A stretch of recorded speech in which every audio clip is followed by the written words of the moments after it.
Buenas tardes. Primero quiero hacer un agradecimiento a su institución por la invitación para poder compartir con ustedes algo algo sucede cuando somos estudiantes. Planteamos nuestros proyectos, hacemos un proyecto de tesis, nos piden trabajos en las asignaturas y los hacemos, proponemos, pero en el ámbito laboral a veces nos enfrentamos también con políticas educativas. Entonces muchos de nuestros proyectos que nosotros queremos emprender tendrán que estar alineados con algunas políticas ya de orden nacional o internacional para poder llevar a cabo los proyectos. Yo, como comentó, Mario me comentó, yo trabajo en la coordinación sectorial de inicial y preescolar. Es una coordinación que, anteriormente yo estaba en la dirección de educación inicial y ahora, formamos parte ya de la coordinación de preescolar, pero tenemos un modelo de educación inicial que está por implementar la currícula a nivel nacional. Y esto tiende o responde a la necesidad internacional de tener una diferente conceptualización de lo que es el niño en la primera infancia.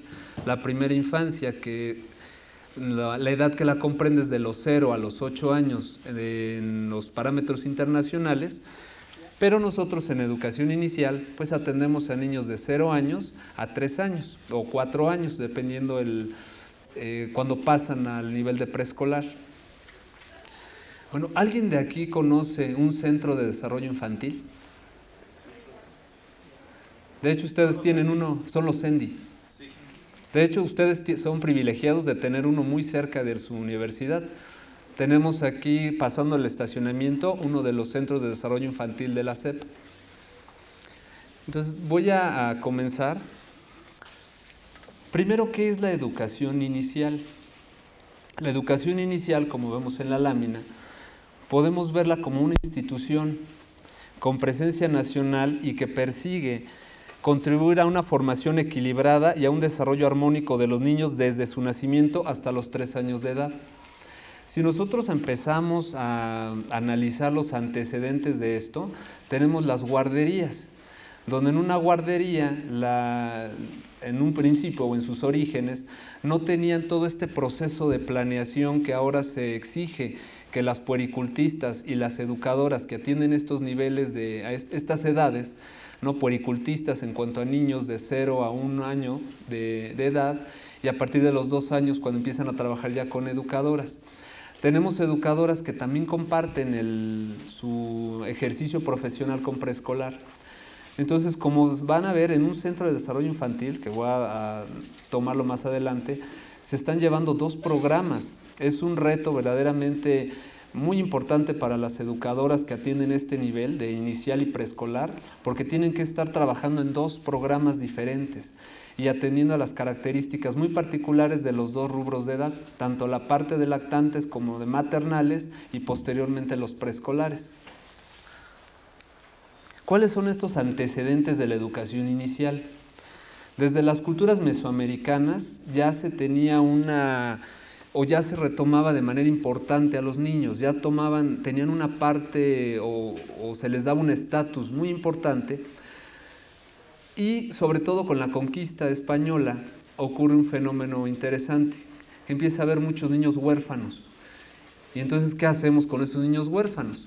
¿No? Necesitábamos de alguna manera tener alguna instancia o algún recurso para poder atender a estos niños que quedaban huérfanos por estos movimientos propiamente sociales que se llevan a cabo en esta etapa de la conquista.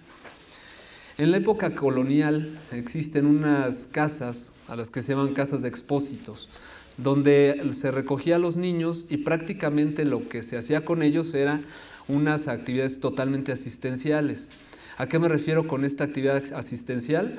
Que los niños tuvieran alimento, que se les diera alguna atención médica si lo requerían, y hasta ahí. Ya no se planeaba el fomentar el desarrollo de algunas otras capacidades, ¿sí?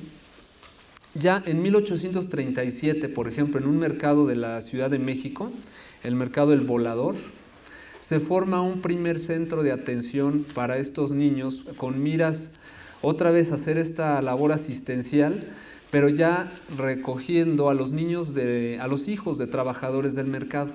Empieza ya esta idea de que el mismo movimiento social, las mismas transformaciones que tiene la sociedad, implica que se requieran instancias donde puedan los niños estar de alguna manera cuidados mientras los padres trabajan. Principalmente es la madre a la que en un principio se le daba el servicio. De hecho, ya desde podemos citar, por ejemplo, a Carlota, que es una de las pioneras en tener esta idea de hacer casas o no propiamente una institución, sino como unos pequeños establecimientos donde pudiera tenerse esa atención a niños que generalmente eran desvalidos o estaban huérfanos.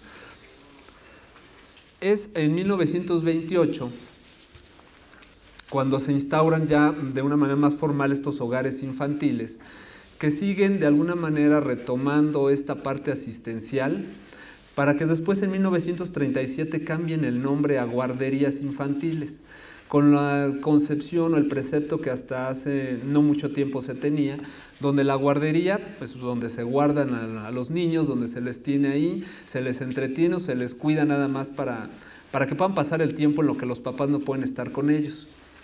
Pero es en 1939 cuando Lázaro Cárdenas ya instaura como tal un centro para poder atender a los hijos de madres obreras de una fábrica de uniformes militares, y empieza a legalizarse, a legislarse esta situación.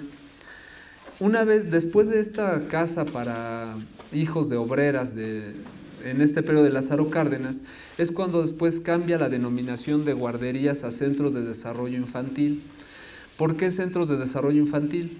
Porque no solamente se tiene que atender la parte asistencial del niño. Es mucho tiempo el que muchos niños pasan en estas instituciones desde los 45 días de nacidos. Entonces, si se fijan o empiezan ya como a ir vislumbrando, es un reto bastante interesante, porque es un periodo en el que están los niños formando todo su aparato psíquico. Es un momento en el que hay un boom en el desarrollo tanto psicofisiológico, en la parte del afecto. Entonces, el reto que tiene una educadora o una puericultista en estos niveles educativos es muy importante. Lo que ellas hagan u omitan en la atención de estos niños quedan marcas que van a estar presentes a lo largo del tiempo. Es por eso que vamos a ver que en estos centros, como siempre, estamos con un proceso constante de capacitación hacia las educadoras, hacia el trato con los niños, hacia la planeación, que sus actividades verdaderamente tengan una intención educativa, que es lo que hace la diferencia con el hecho de que los niños se desarrollen en casa. Esta es una fotografía del mercado que les comentaba, el Volador, en el centro de la Ciudad de México, donde se instaura por primera vez un centro que trata de acoger a los hijos de trabajadores del mercado, y empieza ya a vislumbrarse esta idea del Centro de Desarrollo Infantil como un derecho que tiene la madre trabajadora para que pueda tener el cuidado de sus hijos. Y eso es algo muy importante que marca este primer periodo de los centros de desarrollo infantil. Es un derecho de la madre trabajadora. Eso no lo pierdan de vista ahorita, porque lo vamos a retomar más adelante. En los centros de desarrollo infantil, pues se pretende que se brindar a los niños una educación integral apoyada en la participación activa del adulto y centrada en el desarrollo de aspectos referidos a su persona, a su relación con los demás y el entorno. ¿Sí? Vamos a ver que un centro de desarrollo infantil, aquí alguien me dijo que sí conocía los centros de desarrollo infantil. ¿Y qué es lo que hay en un centro de desarrollo infantil? Bueno, sí hay niños, y también niñas, ¿y qué más? Educadoras, ¿qué más? Tienen librería, tienen comedor, tienen hay comedor, dentista, tienen pediatra, tienen áreas para jugar. En el caso del donde está mi hija es una piscina pequeña, y pues más que nada a grandes rasgos es comedor y una sala de usos múltiples, audiovisual. Un centro de desarrollo infantil, aquí tenemos un usuario de un CENDI. Tenemos una parte académica, digamos, el cuerpo de educadoras, y que están coordinados por una jefa de área pedagógica. La jefa de área pedagógica está encargada precisamente de estar revisando esas planeaciones que las docentes tienen para trabajar con los niños, en el caso de maternales, y con las puericultistas en el caso de los niños lactantes. Tenemos también un área de trabajo social que está encargada precisamente de todos los procesos que tienen que ver con la relación que tiene el CENDI con instituciones externas a él, ¿sí? También todo el proceso de entrevista, de conocimiento, de recolectar toda la información de los mismos padres de familia, porque eso nos va a dar un contexto también en los niños que llegan al CENDI. Está un área médica. Vamos a tener, si estamos pensando que tenemos niños desde 45 días de nacidos, va a haber niños que, por ejemplo, necesitan tomar medicamento por alguna circunstancia, o niños maternales. Entonces se requiere también la vigilancia del área médica con su área de enfermería. Se tiene también un odontólogo, que si no lo tiene cada plantel de educación inicial, sí hay un odontólogo que comparte una serie de planteles. Entonces hay que estar revisando toda esta parte asistencial y la parte de cuidados pues primarios en el niño. Hay un área también muy importante que a lo mejor esa les va a llamar la atención, que es la de psicología. Cada plantel de educación inicial cuenta con un psicólogo que tiene que estar en todo el proceso de evaluación de los niños en cuanto a su desarrollo. Una parte muy interesante que hacen los psicólogos en un CENDI es, por ejemplo, el control de esfínter, ¿no? Que a veces llegan un avance muy grande al viernes y el lunes los niños que ya no llevan pañal ya otra vez llevan pañal. Entonces también el trabajo con los padres de familia es muy importante en estas edades y sobre todo por esta parte formativa que tiene el mismo Centro de Desarrollo Infantil.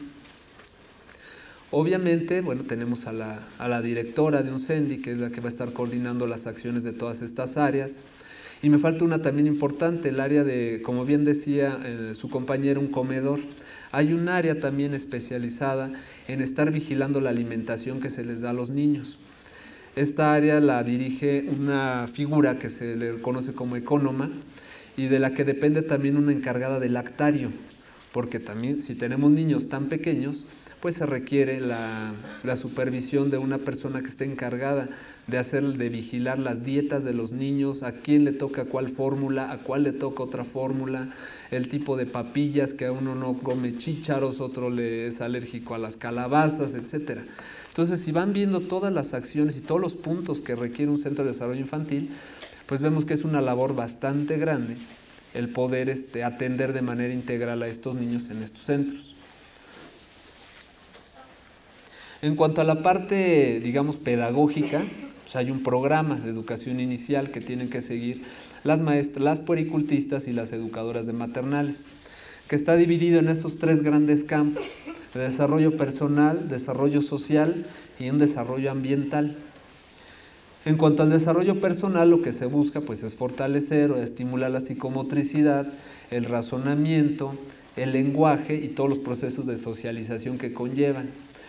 De ahí que entonces hay una serie de contenidos, ¿no? Como el trabajo con los reflejos, el control de movimientos, el desarrollo sensorial de los niños, ¿no? Entonces hay que estar haciendo programas que les permitan estar haciendo estimulación a los niños para que no termine siendo un lugar donde al niño se le envuelva para que no me dé lata, lo deje en su silla y hasta que lleguen los papás se lo vuelvan a llevar. No, la idea es precisamente poner a los niños en situaciones que les demanden esta interrelación con los otros, ¿sí? Que empiecen desde muy pequeños a ver que a construir esa subjetividad, a reconocerse diferente al otro y que tiene que convivir con otros, tanto con sus pares como con otros niños como con adultos. Otra de las situaciones interesantes del CENDI es que hay una gran cantidad de personas que están constantemente interactuando con los niños. Entonces vamos a tener niños que egresan de CENDI que tienen gran facilidad para estarse relacionando con diferente tipo de personas. porque siempre desde que van a sus salas los va a visitar el médico, luego los va a visitar la ecónoma, luego va el maestro de educación física, el maestro de música, las educadoras. Hay niños que están en un CENI desde los 45 días y salen hasta preescolar. Entonces tienen todo un bagaje de experiencias en estos ambientes que se promueve que sean de mucha interacción entre ellos para que empiecen a desarrollar ciertas capacidades. En el parte de desarrollo social se retoma a la familia, a la comunidad y obviamente a la escuela. Debe fomentarse esa convivencia, la participación de todos los niños, la cooperación, en la formación de hábitos. Como un ejemplo de esto, hay una parte que es el autoservicio a la hora de comer, que se empieza a fomentar. Aquí lo vamos a ver ya más desarrollado en los niños de preescolar, porque en los niños de preescolar tienen un servicio de buffet. No, ellos tienen que ir por su charolita y servirse lo que van a consumir, llevarlo a su mesa e interactuar en un ambiente donde ellos tienen que formar estos hábitos de manera autónoma. Realmente en alguna ocasión me tocó observar, y justo aquí en el CENDI que tienen junto, el proceso del autoservicio de un preescolar 3, donde llega un momento en el que los niños han participado tanto en estas actividades de interacción con los otros, que tienen un comportamiento, la capacidad motora mejora considerablemente, son capaces de agarrar una jarra, servirse, y estamos hablando de niños de preescolar 3, ¿no? De 4, 5 años o casi 6 años, pero esto empieza a trabajarse desde los niños maternales, ¿no? El hecho de que empiecen ellos a tener este control en estas situaciones que les demanda socialmente una autorregulación, el de estar consciente de que existe el otro, por ejemplo. Hay una parte de desarrollo ambiental donde también se aprovecha este campo o esta área del ser humano para poder también empezar a introducirlos en otro tipo de actividades que vayan encaminados al cuidado del medio ambiente. Entonces, como ven, mucho de esta primera infancia está en este desarrollo tanto de capacidades como de hábitos. Sí, el hábito lector, por ejemplo, hay un programa de bebetecas, que está mucho en discusión el término, porque bebeteca pareciera como que es donde guardo a los bebés, pero se fomenta el que los niños desde muy pequeños, desde las salas de lactantes, estén en contacto con estos materiales impresos, con libros, con la lectura por parte de las maestras. Y todo esto, aquí podemos ver que hay todo un campo en cuanto por ejemplo, a la capacitación y sobre todo en teorías del desarrollo. Un psicólogo que llega a trabajar a un centro de desarrollo infantil, algo que debe tener muy claro son las teorías del desarrollo y tener esa capacidad de poder discutirlas, de poder contrastarlas, para poder de ellas tomar lo que sea mejor para el contexto que está en esa escuela y poder intervenir y poder dar una opinión o formar junto con las educadoras la planeación para que las actividades verdaderamente tengan una relevancia ya en la aplicación con los niños. Ahora hay un panorama internacional. Ustedes saben que ahorita está en proceso la reforma de la educación básica, ¿no? Y se trata de alinear toda la educación básica. Pues la educación inicial no está alejada de esta situación también. Por lo tanto, y aquí es donde yo les comentaba que cuando nosotros empezamos a trabajar, por ejemplo, en una institución como la coordinación sectorial, ya sea de preescolar, de primaria, de secundaria, del nivel educativo que ustedes deseen, hay una serie de lineamientos, hay una serie de compromisos que son de manera pública y además internacional. En el panorama internacional hay un compromiso por la educación de la primera infancia. La primera infancia se considera una fase decisiva en el ciclo de vida del ser humano y su atención integral nos permitirá enfrentar los retos de la pobreza, la inequidad y la exclusión social. De alguna forma, lo que se apuesta o lo que se ha visto en países donde se ha impulsado de una mayor forma la educación inicial es que tienen niños que logran desarrollar una serie de competencias que les va facilitando y abriendo camino a lo largo de los siguientes niveles educativos. Y eso es a lo que se le apuesta con la educación inicial. Hay un discurso de la Organización de Estados Americanos. Los avances de la neurociencia y los estudios de la economía y la sociología nos dicen que en la etapa desde el embarazo de la madre hasta los primeros años de la educación básica son una ventana de oportunidades para que con intervenciones adecuadas nuestras sociedades puedan contar con personas que posean mejores condiciones de vida, más capaces de aprender, de ser saludables, de ser felices y vivir en paz.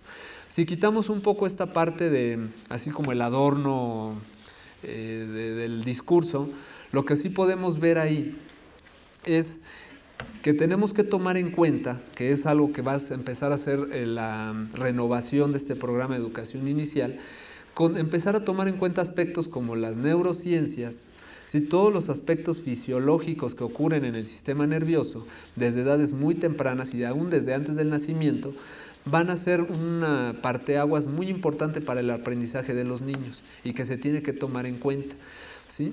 A lo mejor nosotros no tenemos que tener un conocimiento a nivel de investigación básica de las neurociencias, pero sí los conceptos fundamentales que nos van marcando el hecho de las transformaciones que el cerebro tiene con nuestra intervención. Hay una parte también en cuanto a los derechos, que es un punto también muy importante. Ahí les dije, retomen esto de que la educación inicial era un derecho para la madre, manténganlo todavía ahí porque vamos a platicar de él más adelante. En el ámbito nacional también tenemos ciertos lineamientos que nos van marcando cómo desarrollar o cómo poner en marcha los planes educativos.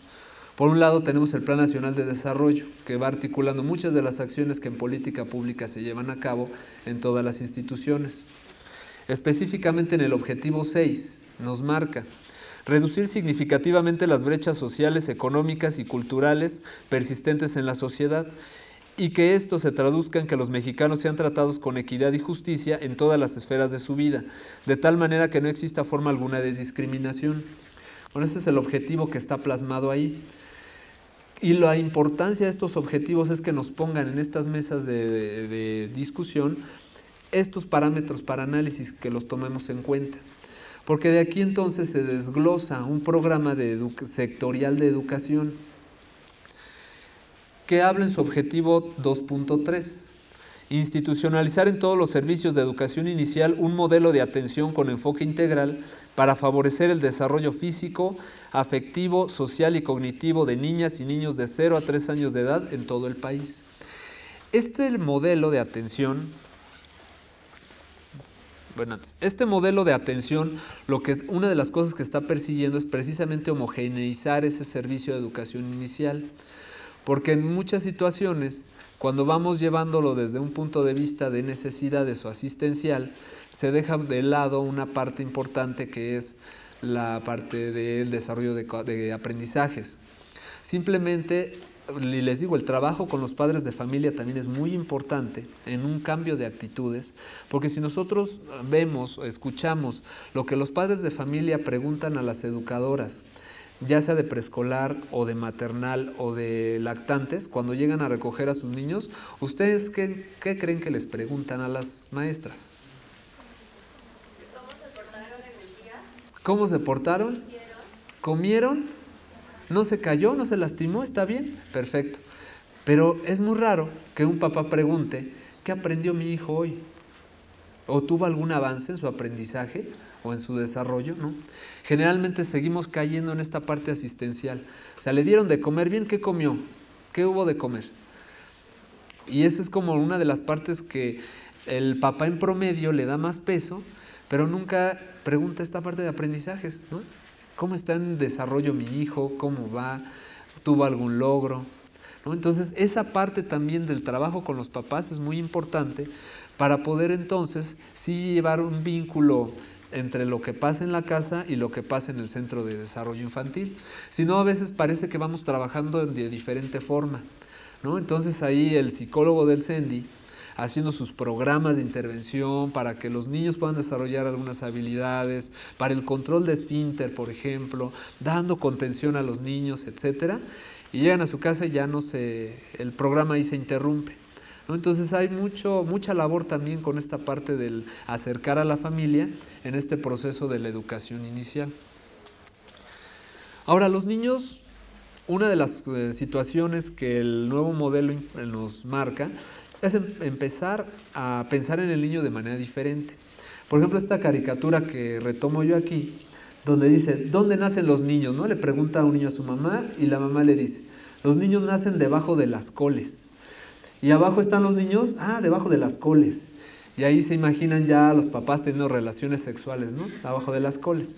Cuando nosotros pensamos, por ahí decían, es que hay que bajar las actividades al nivel de los niños, cuando realmente nosotros nos tenemos que subir al nivel de los niños, porque muchas veces las actividades que proponemos ni siquiera son del interés del niño, ni siquiera forman parte de su contexto, pero a pesar de nosotros, ahí van, ¿no? Y los niños van aprendiendo sin o a pesar de los agentes educativos que pudieran tener, ¿no? Entonces, realmente, otra de las situaciones importantes es que se piensa que la educación inicial o el preescolar, los perfiles debieran ser los más bajos, ¿no?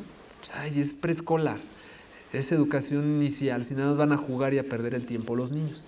Pero resulta que necesitamos ahí agentes verdaderamente competentes, que deben tener un conocimiento vasto, tanto en teorías del desarrollo, como una apertura en cuanto a poder ellos integrar una serie de situaciones que ocurren dentro del contexto de los niños, ¿no? Pero desafortunadamente todavía en muchos sectores se cree que como son los primeros niveles de la educación, pues los perfiles tendrían que ser bajos, cuando es al contrario. Ahí deberíamos tener personas muy preparadas, muy capaces de poder estar atendiendo a los niños, poder estar en ese nivel de demanda que los niños tienen.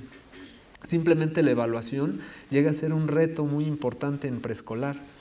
¿Sí? No podemos nosotros llegar y poner una prueba escrita y ya ahí lo que el niño ponga ya le doy una calificación. Aquí la evaluación se basa en una observación, una evaluación formativa, que va día a día a observar al niño en su contexto y cómo él va superando sus propios aprendizajes, sus propias capacidades. Y eso ya nos requiere de personal entrenado en la observación, ¿sí? Que es algo que también debemos ir desarrollando en la carrera. Como psicólogos, una de las características que deberíamos tener muy bien aprendida es la observación, y que en estas etapas de la escolares es vital para poder hacer una evaluación, para poder yo dar elementos y generar una línea de acción con mis grupos o con mis zonas, o dependiendo del nivel donde ustedes a lo mejor en algún momento pudieran llegar a insertarse en el campo laboral. Ahora, este modelo de atención con enfoque integral dice, la educación inicial a nivel mundial ha tomado relevancia a partir de las investigaciones y aportaciones científicas acerca de los procesos de desarrollo y aprendizaje de los niños pequeños. Entonces, uno de los aspectos importantes de este modelo es que empieza a tomar legalidad a partir del derecho y del derecho de los niños. Profesionalizar al personal, ¿no? Lo que les comentaba. Ya el personal que está en estos niveles educativos tiene que estar en una constante formación continua, siempre estando acrecentando sus saberes, fortaleciendo esa observación que hace de sus aulas, de los niños que atiende. Ahora, educación inicial pretende asegurar el desarrollo de capacidades en la primera infancia, ¿sí? Es la diferencia que hacíamos con lo que era antes el modelo de guardería, donde ahora ya las maestras deben tener un plan y donde se vean reflejados ahí aprendizajes en los niños, en todas las actividades que hacen, porque hasta la misma actividad del comedor tiene sus aprendizajes, y donde pueden caer hasta en los mismos campos. Si nos vamos hacia preescolar, hacia los campos formativos de preescolar. Si nos vamos a la parte de inicial, también en sus aspectos, desarrollo personal o desarrollo social, o del mismo cuidado del medio ambiente. Debe haber una igualdad de oportunidades de desarrollo desde edades tempranas en los centros de educación inicial. ¿Sí? Entonces, en el momento en que yo tengo que hacer un modelo para hacer un programa que me marque una serie de actividades, de capacidades que los niños deben tener acorde al desarrollo que se espera en estos niveles educativos, es como entonces vamos a poder tener esa igualdad o esa homogeneidad en los centros de desarrollo infantil, ¿no? ¿Qué pasó con esta guardería, la ABC, ¿no? Que tenía a lo mejor no las medidas de seguridad ni personal y cuestiones por lo que ustedes quieran, pero tuvo una situación pues lamentable, Entonces, estos centros de educación inicial, si retomamos lo que al principio yo les comentaba, pues requiere de toda una estructura muy bien formada para poder dar la atención a estos niños, ¿no? Por ejemplo, estoy pensando ahorita en un centro de desarrollo infantil de la Secretaría de Relaciones Exteriores. Ese CENDI, que se encuentra cerca de Tlatelolco, es como pareciera la estructura de un avión, porque es como un pasillo muy largo donde están todas las salas a los lados, pero también tiene sus salidas de emergencia parecidas a las de un avión, están en los costados del pasillo, y en cada salida de emergencia tienen unas cunas, una cuna donde pueden poner a todos los niños, y ya la cuna abre la puerta de emergencia y sale ya un espacio de resguardo. Ese es un ejemplo de un CENDI que se construyó pensando en que iba a ser un CENDI. Está construido justo abajo de las oficinas de Relaciones Exteriores y de alguna manera está la facilidad de que puedan dejar a los niños, los padres que trabajan ahí, y el CENDI se encuentra aún ahí en el lobby de la Secretaría. Pero aquí lo importante es ver esto, ya estar pensando en esta construcción del propio centro que va a albergar a población infantil de cierta edad, y entonces hacer los acondicionamientos necesarios. Y otro de los puntos muy importantes del modelo es el interés de los niños en el centro.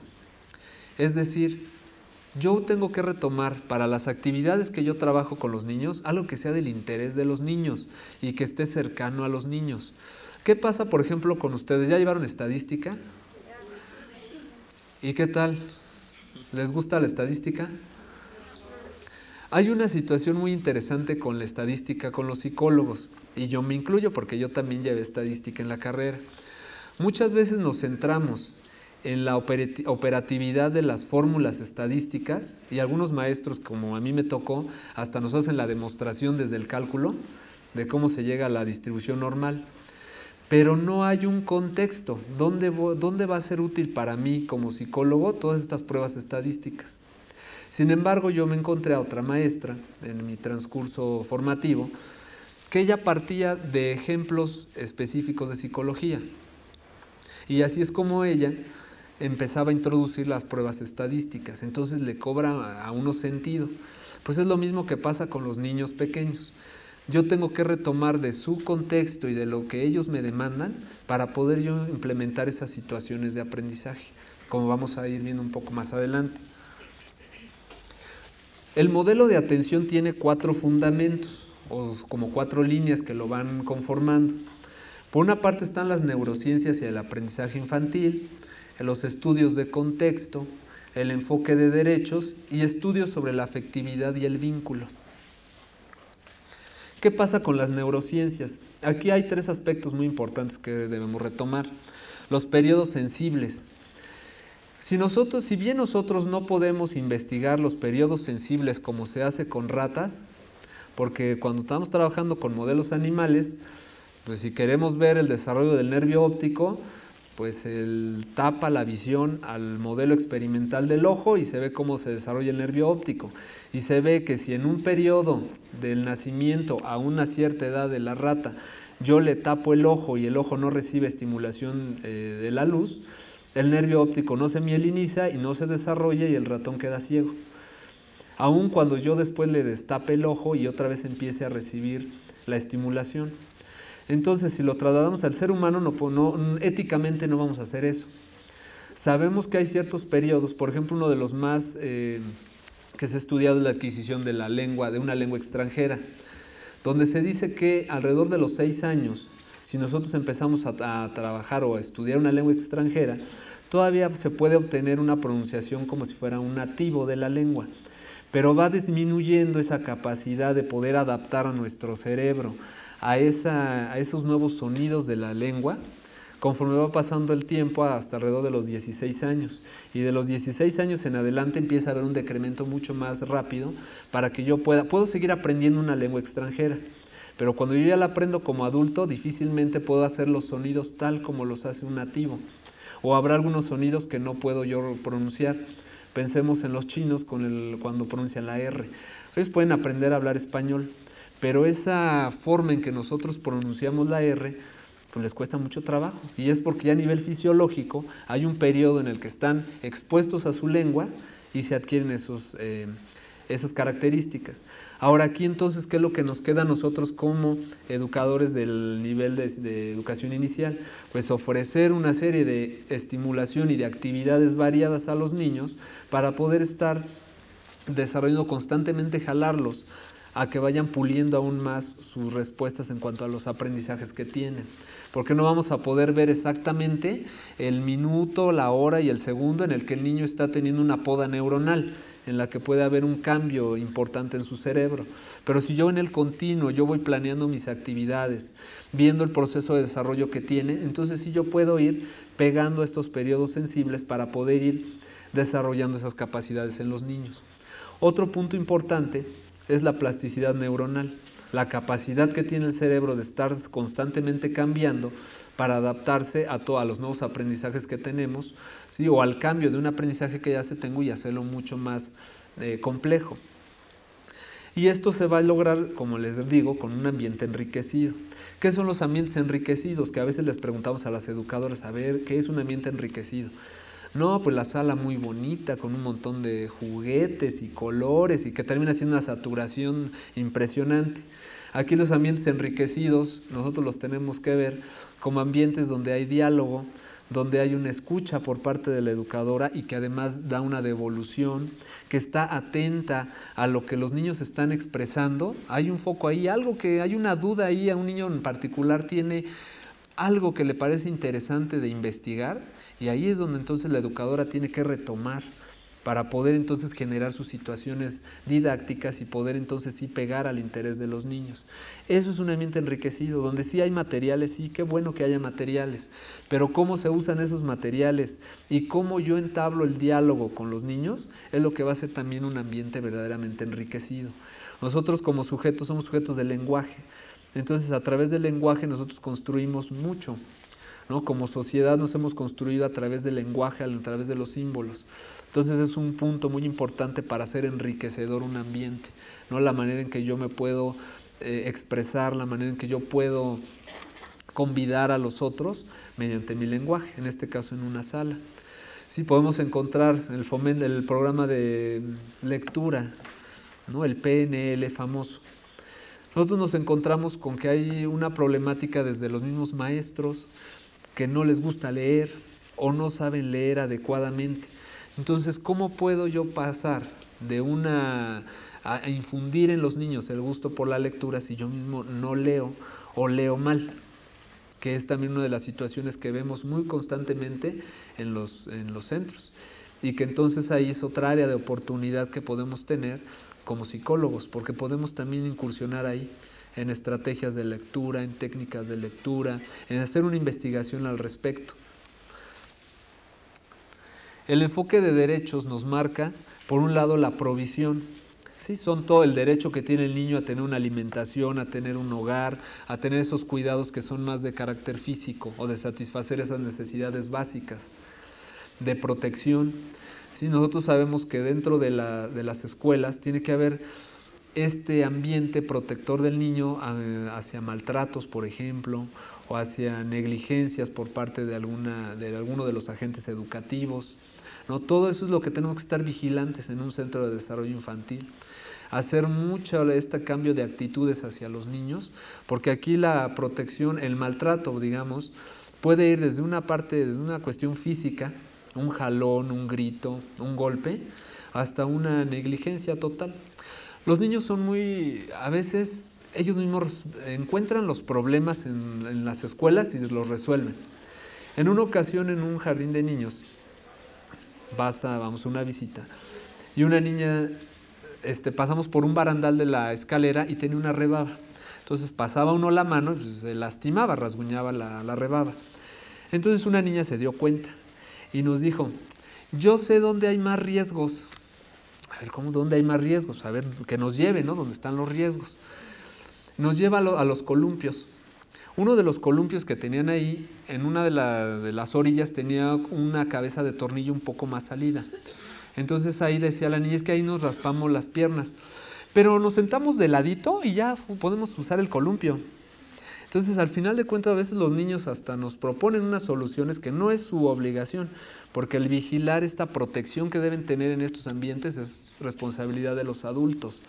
Pero vemos cómo los niños, y haciendo referencia a la lámina donde preguntan sobre las coles, que el mismo niño a veces empieza a dar una respuesta y nos da cuenta del todo el bagaje de experiencia que el niño tiene y que es de donde podríamos tener y jalar para diversas situaciones. No simplemente el hecho de hacer el hecho del tornillo en el columpio, ella puede detonar una actividad. Vamos a hacer una investigación sobre riesgos en la escuela. Y vamos a meter a lo mejor la parte de pensamiento matemático. Y vamos a hacer un reporte de cuántos riesgos vemos en esta semana. Y ahora la próxima semana vamos a ver si ya se repararon los riesgos y vamos a ver si bajó y comparamos y contamos. Y de una situación que puede ser tan simple como el que la niña descubrió un tornillo que estaba mal puesto, de ahí podemos nosotros jalar una serie de actividades que van a hacer que se desarrollen esas competencias que queremos. Ese es otro de los retos que tiene el psicólogo cuando quiere ir a hacer una capacitación hacia la parte educativa, ¿no? Hacer ver a la educadora o a la puericultista que en estas condiciones, en estas situaciones cotidianas, podemos encontrar un punto o una fuente ahí de aprendizajes, simplemente que los podamos conducir de una manera adecuada. ¿No? Que tengamos esa escucha atenta y esa observación a las situaciones que ocurren. Otro de los puntos, y que es yo creo que uno de los más importantes a nivel educativo, es la participación infantil. El enfoque de derechos nos marca que debemos hacer partícipes a los niños de todo lo que está ocurriendo en el aula. ¿Sí? Retomar los aprendizajes que ellos tienen y hacerlos que hagan unas actividades más de relación entre ellos para poder hacer niños competentes en esta cuestión, por ejemplo, del lenguaje, ¿no? En una evaluación que tuvimos hace poco con los niños de preescolar, les planteábamos una situación donde se leía un cuento, no sé si lo conocen, se llama Petit el malo, que era de un niño donde se le retoma desde la parte humana y se hace ver que lo bueno y lo malo al final de cuentas es circunstancial.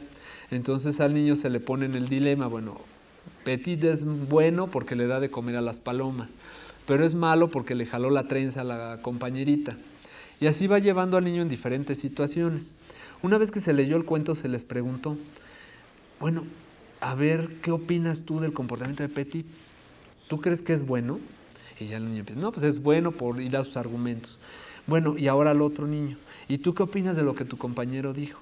No, pues yo creo que mi compañero está mal en esto, o es bueno o es malo. Parecería como que es una actividad muy compleja, ¿no? Pero sin embargo los niños, en este caso de preescolar, lo pueden hacer. Y encontramos diferencias muy grandes entre escuelas y entre zonas y demás, ¿no? Encontramos una escuela donde los niños argumentaban hasta sus derechos humanos. Y estamos hablando de niños de 4 o 5 años. Y que decían, no, es que mi papá tiene un libro donde dice ahí que los niños tenemos derecho a ta. Y otras escuelas donde los niños de plano no hablaban.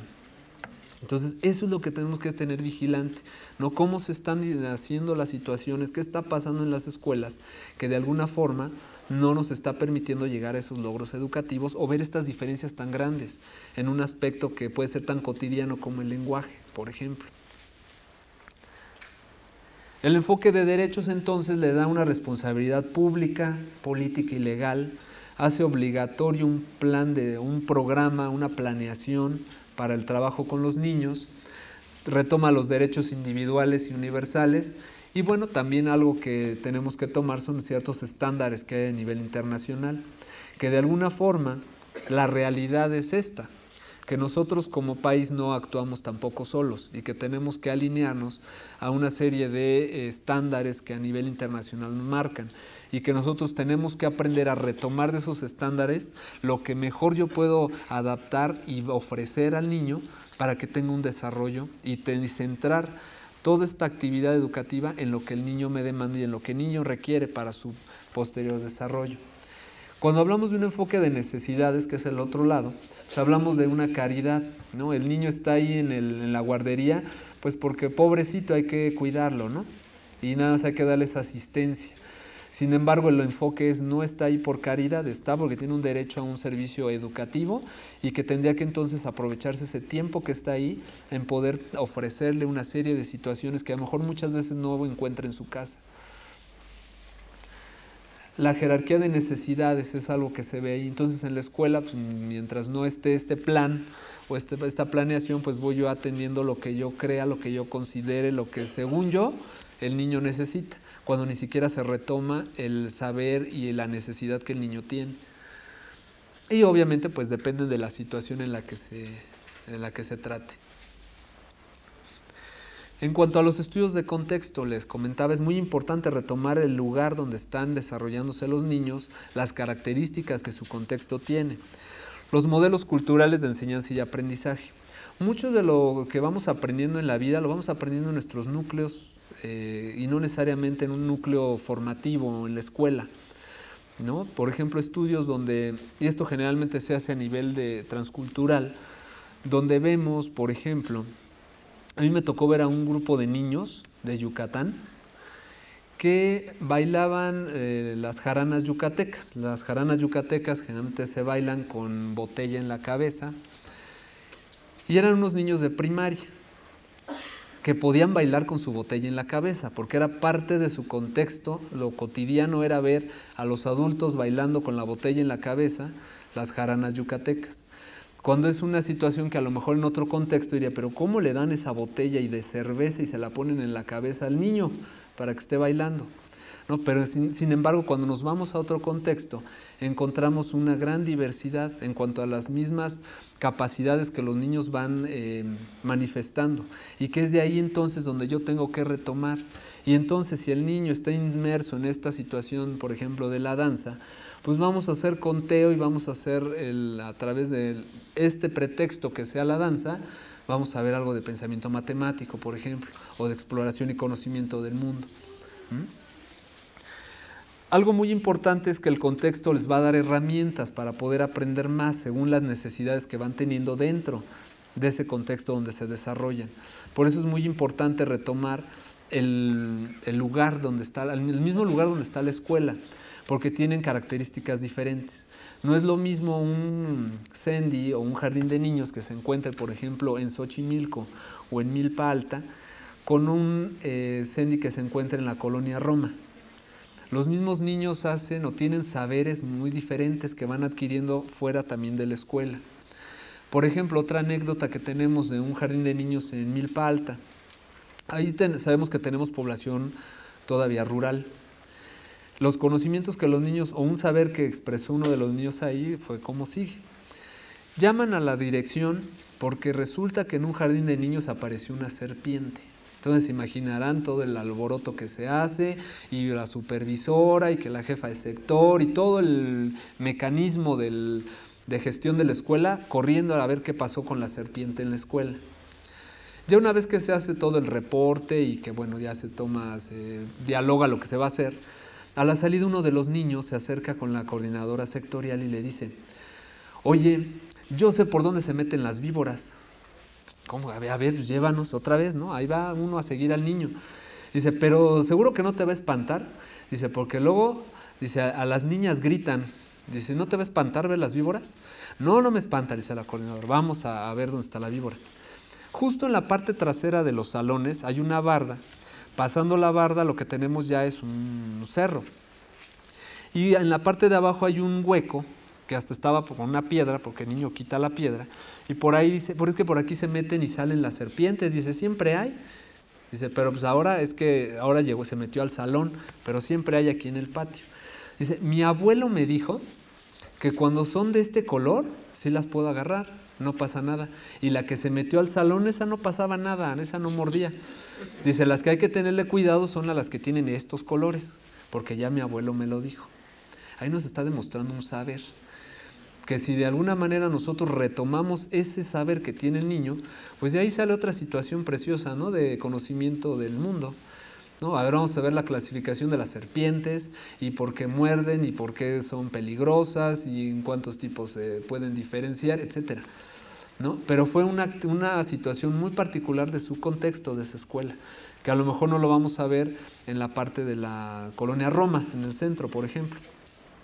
Ahí otras situaciones se verán dentro del contexto que nos permiten de ahí jalar para poder hacer esas situaciones didácticas que sean más acordes y pensadas en las necesidades que tiene el niño y sobre todo ya en muchos saberes que tiene, para pasar esta parte constructivista, ¿no? Vamos a ir construyendo a partir de lo que el niño sabe todo el entramado de mis situaciones. Habla también en estos estudios de contexto, a mí me parece interesante traer a colación esto de los genes. Nosotros, si lo vemos desde la fisiología y desde la psicología fisiológica, pues todos tenemos genes y los genes se expresan. Pero para que los genes se expresen necesitan ciertas condiciones. Entonces habrá genes que se expresen o no, dependiendo de los contextos que tenemos. Eso es lo que nos da las diferencias individuales.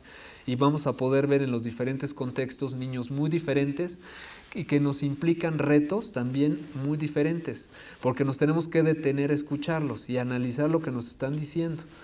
Entonces, otro de los puntos muy importantes es la comunidad y la familia como motores de ese desarrollo físico y cognitivo.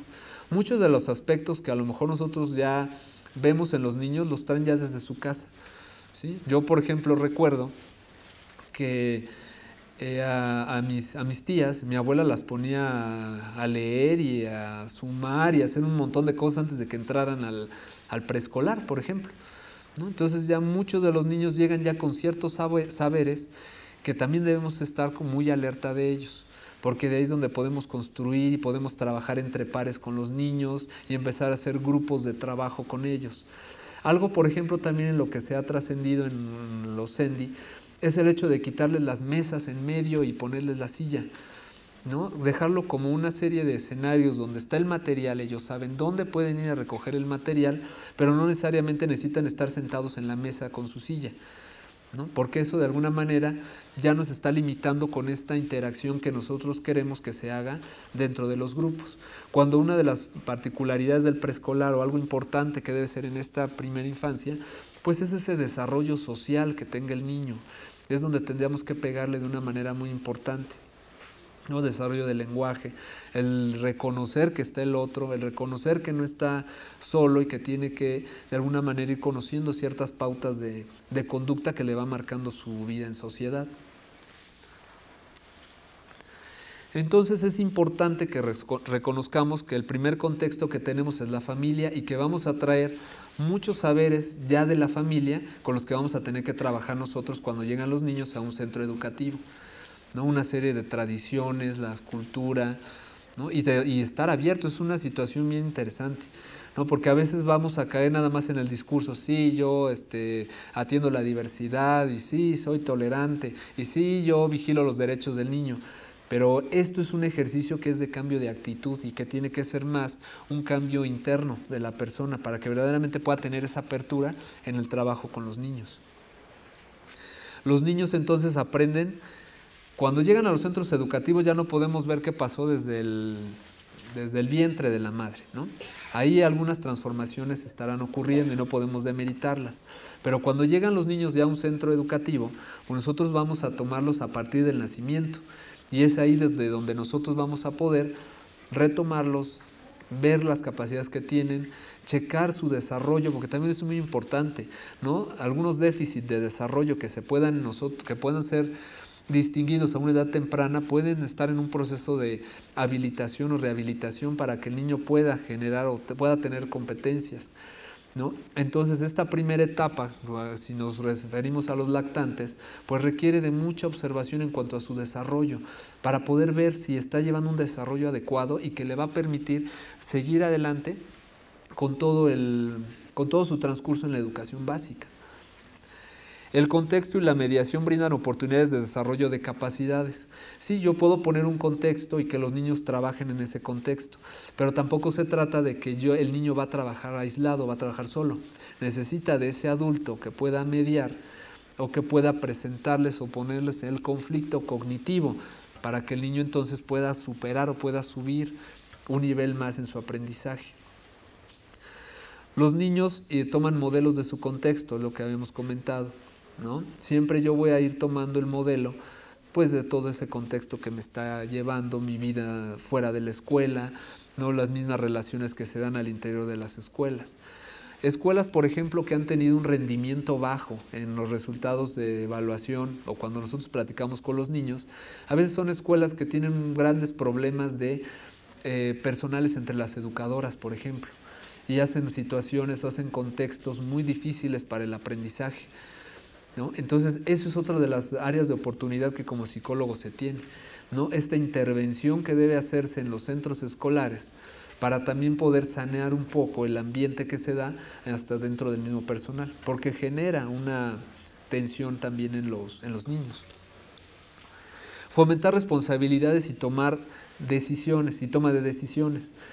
Algo que se pretende también en estos centros de desarrollo infantil o dentro de la educación inicial es precisamente que los niños empiecen a tomar sus responsabilidades acorde a su edad y al contexto y a la situación que están viviendo. Eso también es muy importante, dotarlos, fomentarlos de esta toma de decisiones. Por ejemplo, si empezamos a hablar de esta situación de autoestima, una de las características que debo tener para poder tener yo una autoestima es saberme competente. Si yo no me reconozco competente porque no he tenido el espejo, no he tenido esa oportunidad de tomar decisiones, de poder hacer yo cosas por mí y que eso me haga reconocerme como competente, pues definitivamente no tengo ese parámetro para compararme conmigo mismo.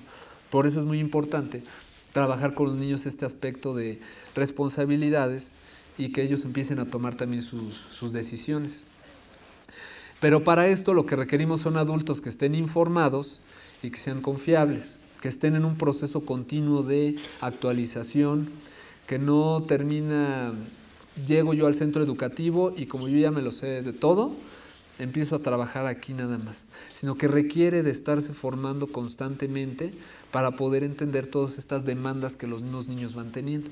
Es una edad que demanda mucho, todas las edades a nivel educativo nos demandan mucho, no es lo mismo tener niños de preescolar que de inicial o de primaria o de secundaria, pero el nivel de preescolar y de educación inicial, aunque sean niños muy chiquitos y pareciera como que nada más juegan y como que no hay nada que hacer, es un nivel que demanda mucho de la persona que está enfrente de esos grupos. Otro aspecto importante es el soporte emocional, el apego y el vínculo que se puede hacer con los niños a esta edad.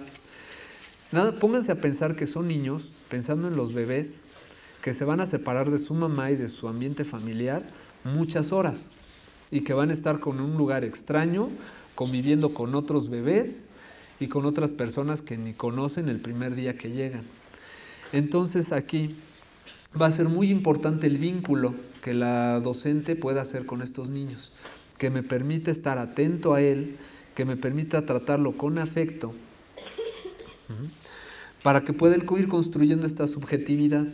Si estamos pensando en los bebés, donde están en este proceso de separación, si ustedes se ponen a investigar algunas teorías, ¿no?, del desarrollo, ahí vamos a ver esta parte del vínculo y del afecto y de la separación que se está teniendo del niño con el resto de los objetos para diferenciarse como él, como un sujeto.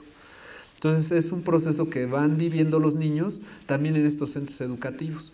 Entonces, si se fijan, aparte de que la educadora tendría que estar, o la puericultista, muy pendiente de su planeación con aspectos educativos, aspectos académicos, también debe estar en una situación de apertura bastante grande con los niños para poder tener esta relación cálida con ellos, porque va a ser una figura que de alguna manera va a cargar el niño de afecto. Implica el afecto entonces una escucha por parte del adulto, detenerme a realmente qué es lo que está pasando, qué es la necesidad que está teniendo este niño y posteriormente para poderme acercar y dar contención a esos niños. Hay, por ejemplo, en algún caso de una educadora que tenía una de las niñas de maternal que se la pasaba llorando y lloraba y la maestra no tenía forma, ¿no?, de poderse acercar a la niña. Entonces llega una de las practicantes, porque en los centros de desarrollo infantil llegan algunas chicas que están haciendo sus prácticas, tanto de la escuela de educadoras. Entonces esta chica, pues, al ver que esta niña estaba llorando, se empieza a acercar a ella y empieza realmente a tratar de entablar un diálogo con la niña, que le llevó un buen tiempo. pero al final de cuentas logró que se empezara a integrar la niña al resto de sus compañeros. La educadora lo que decía es que yo como que no tengo, como que no me cae. Entonces hay una situación ahí bien interesante cuando trabajamos en la parte docente. Cuando estamos como docentes y a cualquier nivel, nosotros estamos ofreciendo lo que somos nosotros. Entonces yo no me puedo desprender de ser Luis en este momento, ni cuando esté con algún otro grupo. Entonces muchas veces el docente tiene que estar también con esta, no separa de alguna manera toda esta parte personal que tiene con la atención que tiene que dar con su grupo. Entonces eso los hace mucho caer en esta desatención con uno o dos que por alguna situación no le caen, porque sucede en los grupos.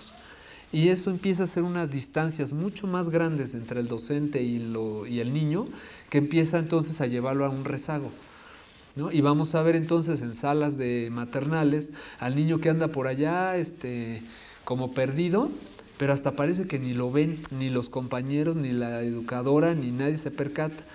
Esas son las situaciones finas que con hacer una intervención en un centro educativo tenemos que hacer.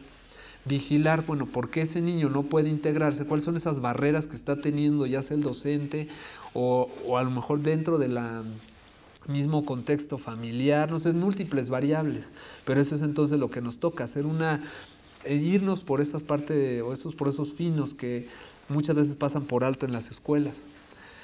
Ahora también el agente educativo pues termina siendo un sostén para el niño durante ese periodo que está lejos de la familia. Uno de los resultados o de los objetivos que debemos tener pues, es hacer niños resilientes. De alguna forma, ahí vamos a tener niños en los centros educativos que por su contexto están en situaciones muy adversas. Entonces, dentro del aula o dentro del ambiente educativo, ellos empiezan a encontrar alguna figura que les permite tener esa escucha, que los atiende, que de alguna manera les refleja o les da una palabra como espejo, y entonces el niño puede verse y puede ver que hay alguien que de alguna manera puede estar atento a su necesidad en ese momento, al menos en esas horas que pasa en el centro educativo. Entonces, por eso es que el modelo retoma sí la parte de los derechos, sí las neurociencias, sí los estudios de contexto, pero también de una manera muy importante hacer ver esta parte del soporte emocional y el vínculo que se está llevando a cabo con los niños. Las características que tiene el modelo pues están en que los propósitos van directamente a vigilar los derechos que el niño tiene para poderse formar, para poder recibir una educación. Tiene un carácter abierto y flexible, por lo que les comentaba. Yo puedo retomar mis situaciones didácticas a través, sí guiándome en un plan, en un programa, pero que pueda ser adaptado a las necesidades que como grupo tengo.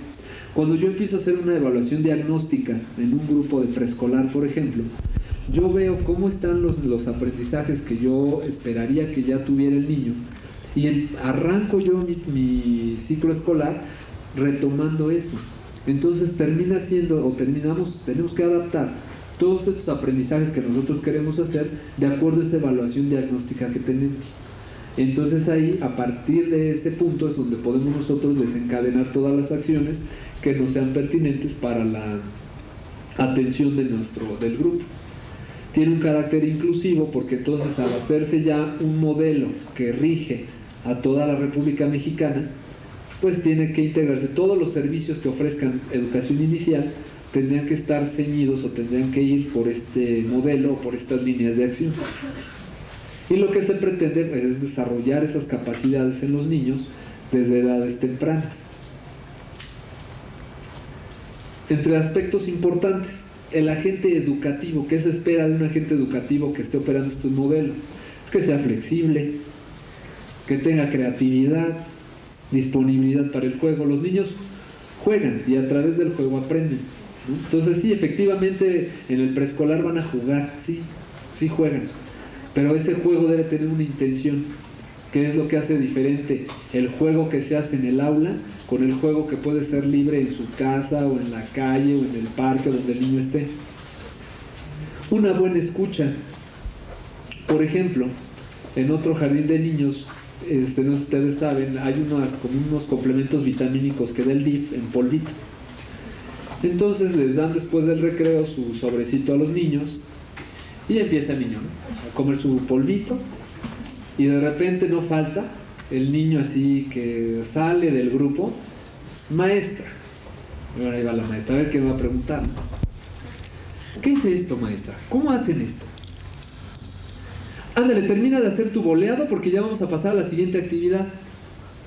Esa fue la respuesta de la maestra, cuando ahí tenía una oportunidad enorme para desencadenar otra situación didáctica. Pues vamos a investigar de qué está hecho. A ver, revisen su empaque, reconocen algún símbolo, qué les dice el sobre del polvito, qué será, a qué les sabe. Vamos a hacer una investigación de eso, vamos a preguntarle a otros niños si ellos conocen el proceso, si ellos saben. Y de ahí sacas tu pequeño periódico escolar y hacer un reportaje sobre el polvito vitamínico del día.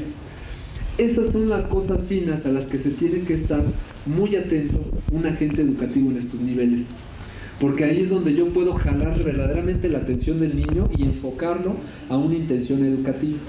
De ahí esa capacidad de tener una muy buena escucha con los niños y no verlo como algo que no tiene sentido, ¿no? El hecho de que, como yo en mi planeación decía que yo iba a hacer bolitas de papel, que quién sabe por qué voy a hacer bolitas de papel, porque al niño lo menos que le interesa es hacer bolitas de papel, pero eso es lo que yo tenía marcado y entonces no me salgo de ahí.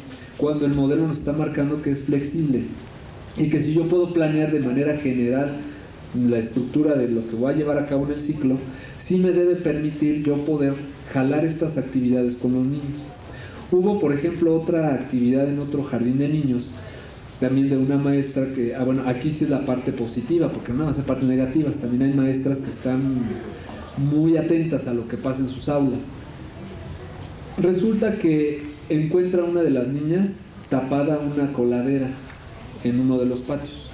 Y dice: maestra, está tapada la coladera en el patio. Entonces la maestra dice: por aquí.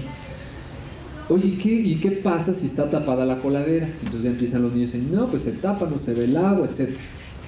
¿Qué les parece si vamos a investigar, si hacemos una investigación sobre las coladeras? A ver qué riesgo representan y cuántas están tapadas en la escuela. Los niños empezaron a investigar dónde había esos problemas de obstrucción del drenaje. Hicieron sus gráficas donde decían: a ver, el día de hoy, lunes, encontramos en la sala de tal una coladera que tenía hojitas, y en la cocina encontramos otra que tiene residuos o que tenía madera o cualquier cosa. Y luego empezaron a hacer un reportaje sobre los peligros de las coladeras tapadas. De ahí se llevó la maestra una investigación de un mes en la que estuvieron recolectando información y llevándola hacia los diferentes campos formativos que marca el programa de preescolar: pensamiento matemático, desarrollo personal y social. Hicieron entrevistas con sus compañeros, hicieron sus reportes. Se ven, la maestra nos proporcionó el periódico que al final hicieron, y bueno, los niños ahí registraban, obviamente con sus recursos, como para dar a conocer la noticia, ¿no? La importancia de tener las coladeras destapadas y tener esa conciencia. Después una mamá nos decía: es que me tiene ahí que le destape las coladeras y que cuide que la coladera de la calle que no tenga ramas porque se inunda. Entonces ahí vemos también la trascendencia de un aspecto que puede ser tan simple como el que la niña dijo: la coladera está tapada, para desencadenar una serie de situaciones que los trascienden mucho más allá de la escuela, que es a donde tendríamos que pegar.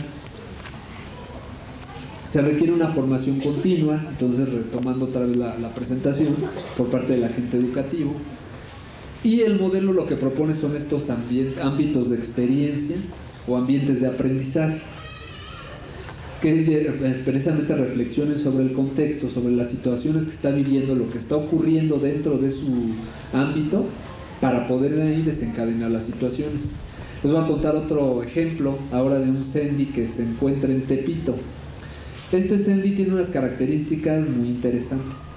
Es un CENDI que está abierto a la población, no nada más es para papás que trabajan en la SEP, es para toda la población. La población que atiende es a todos los que venden en los puestos de ahí de Tepito.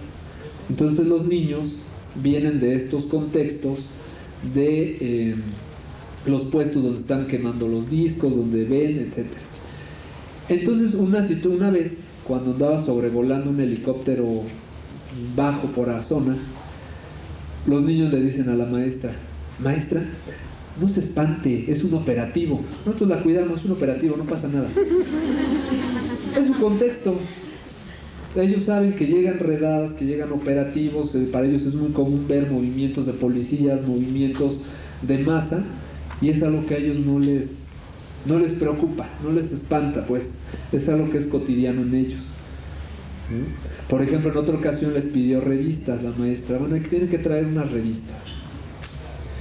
Pues se llevaron la Playboy, llevan revistas pornográficas, que es lo que tenían a su alcance en su contexto, y bueno, pues tranquilamente lo podían llevar. Otro aspecto en el desarrollo. En otra ocasión llega había dos hermanos, uno que estaba en preescolar 1 y otro que estaba en maternal.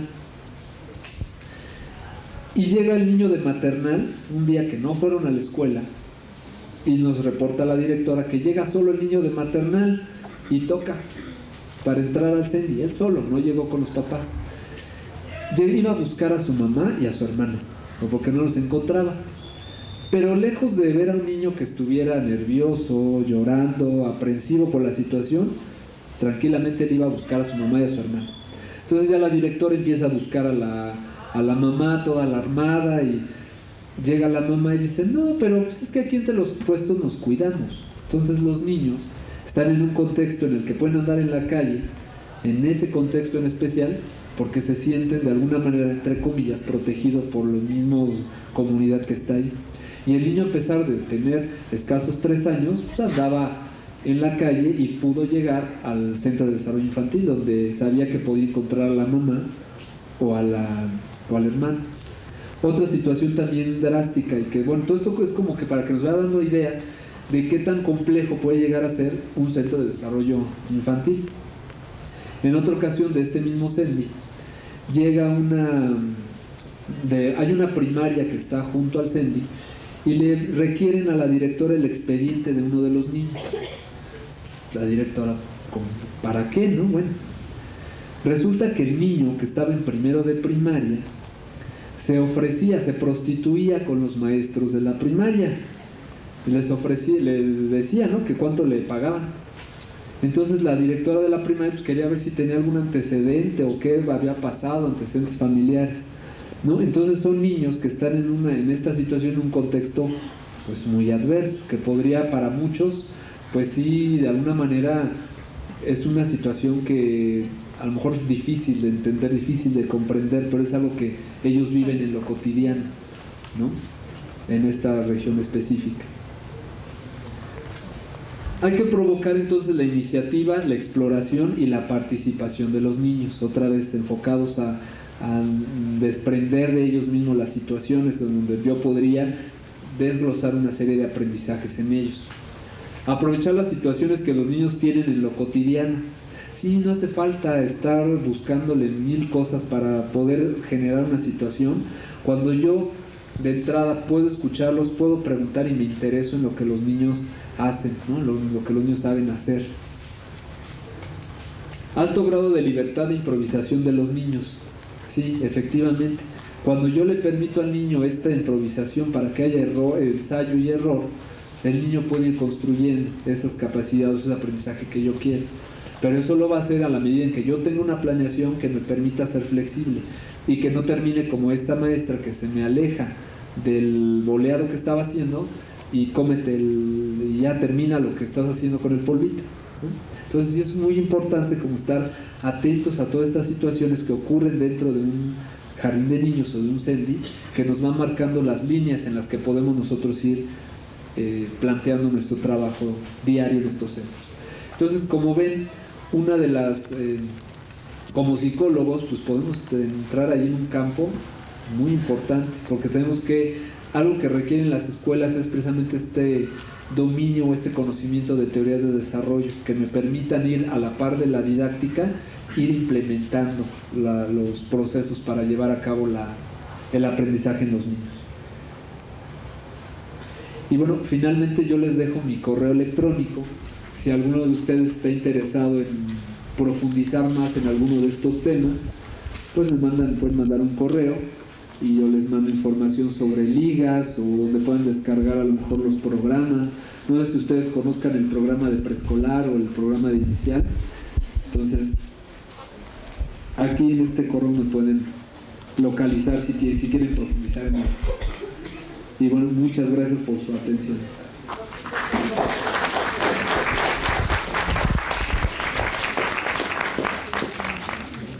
Bueno, muy enriquecedora la conferencia de Luis Alberto. Pareciera ser casi ideal, pareciera ser un sueño, ¿no?, de lo que nos plantea, ¿verdad?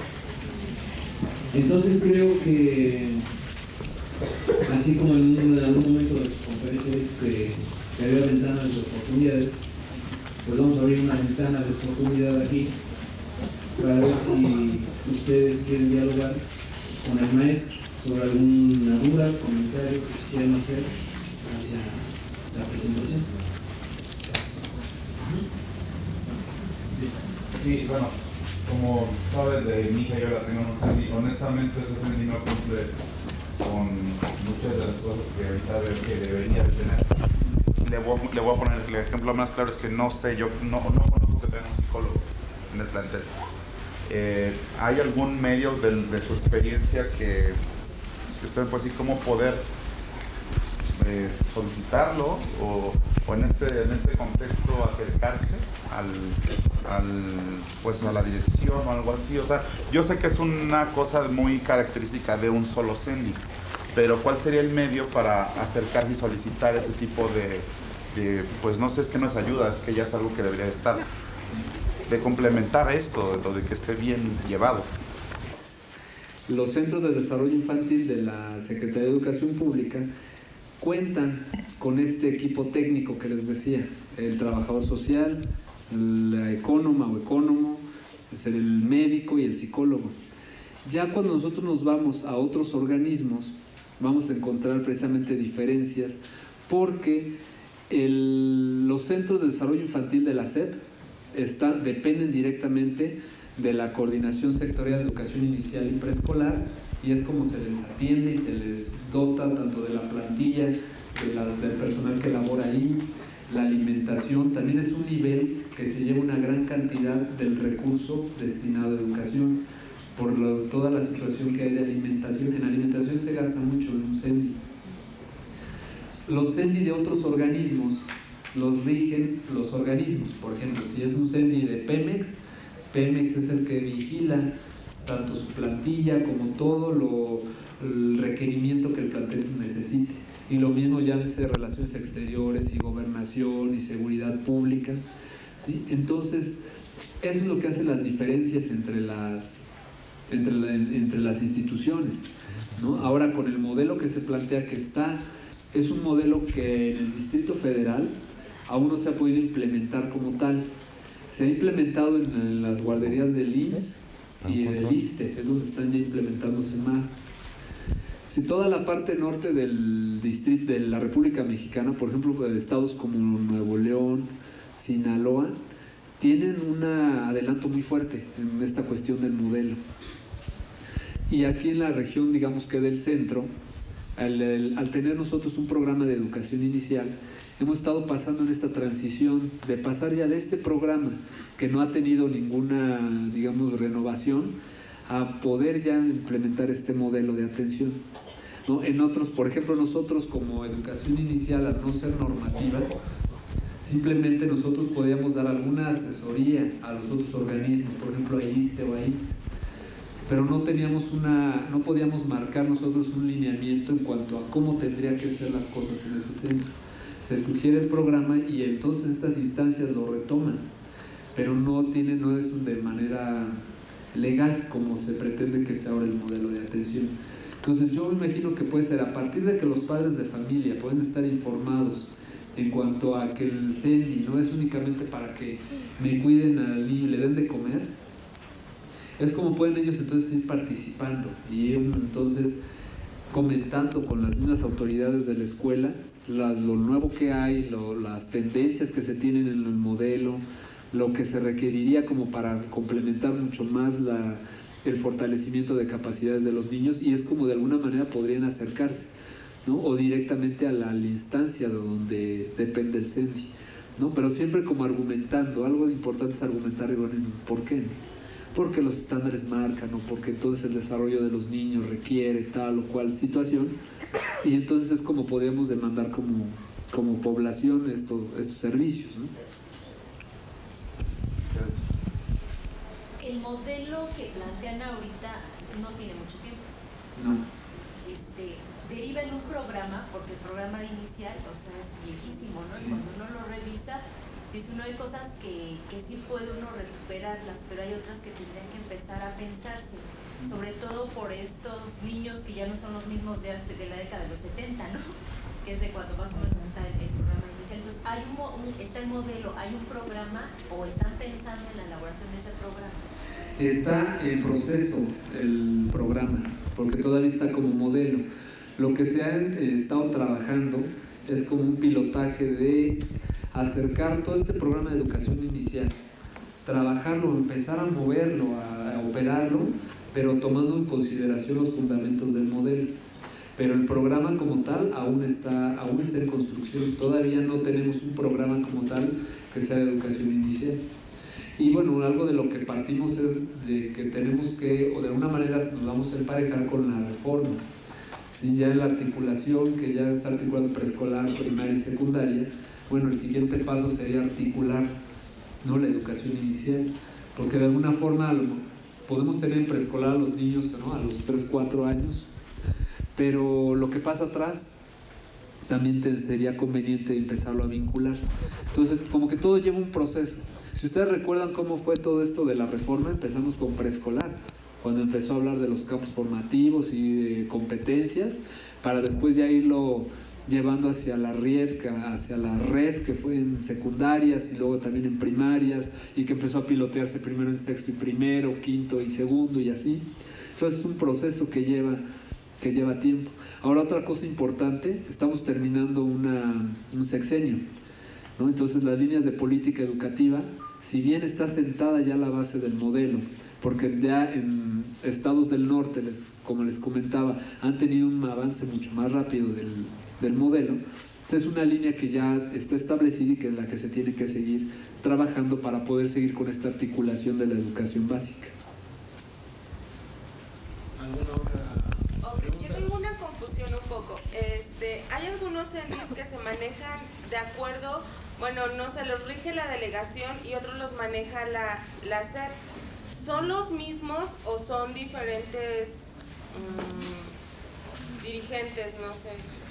Sí, hay lo que le comentaba a tu compañero en un principio. Nosotros tenemos injerencia directa en los CENDI de la SEP, como Coordinación Sectorial de Educación Inicial y Preescolar. Pero ya los que son de otros organismos o del gobierno del Distrito Federal ya no forman parte de ya no se rigen por nosotros. Nosotros podemos marcar como la línea, el programa, pero no con la obligatoriedad de decir, porque no es educación básica. Ese es como lo que detiene el poder instrumentar como tal un programa y un modelo en todos los CENDI. Esa es como la situación que está o que se tiene que empezar a ir gestando, porque al no ser educación básica, pues sí quedamos fuera de muchos de los lineamientos y mucho de esta cuestión obligatoria, ¿no?, y del acatamiento que pueden tener las autoridades de otros CENDI, pero sí son diferentes, se rigen de manera distinta. ¿Una más? ¿O algún comentario más? Yo nuevamente, me interesó esta conferencia. De hecho, venimos de pedagogía, hay algunos, estamos un grupo, y estas chicas se van de práctica la siguiente semana, ¿sí? Algunas de ellas se van a CENDIs, otras a preescolar, y la importancia que tiene que se abra este espacio en donde, bueno, nosotros insistimos en la opción de campo donde estamos, de que se le tiene que dar la relevancia que tiene el nivel, y no solamente como un espacio de cuidado, que fue como nació. O sea, llevas al niño 4 horas porque no tienes quien te lo cuide, cuando esa no debe de ser como que la finalidad. Y aquí el objetivo es que quien esté, y como se ha planteado aquí, que debe de conocer sobre el desarrollo, porque de repente llegan a los CENDIs cualquiera, y cualquiera puede ser la madre de familia que porque tuvo hijos tiene experiencia, ¿no? Y entonces puede atender a 2 o 3 chiquitos cuando no es así, o sea, yo creo que la responsabilidad que tiene la persona que está frente a un grupo de esta naturaleza es mucho mayor.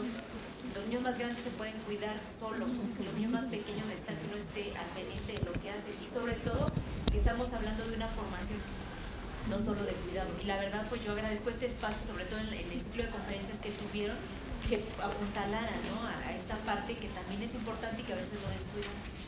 Sí, como les decía, es un nivel que se ha pues hecho menos, ¿no? Y sobre todo por la obligatoriedad. En algún momento el preescolar también lo fue, ¿no? Porque antes de que estuviera el PEP 04, pues también era, y que no era obligatorio el nivel de preescolar, pues también tenía como su estigma, ¿no? De que, pues, ¿qué hacen ahí? ¿Van a jugar? Sí, van a jugar. La diferencia es la intención de ese juego.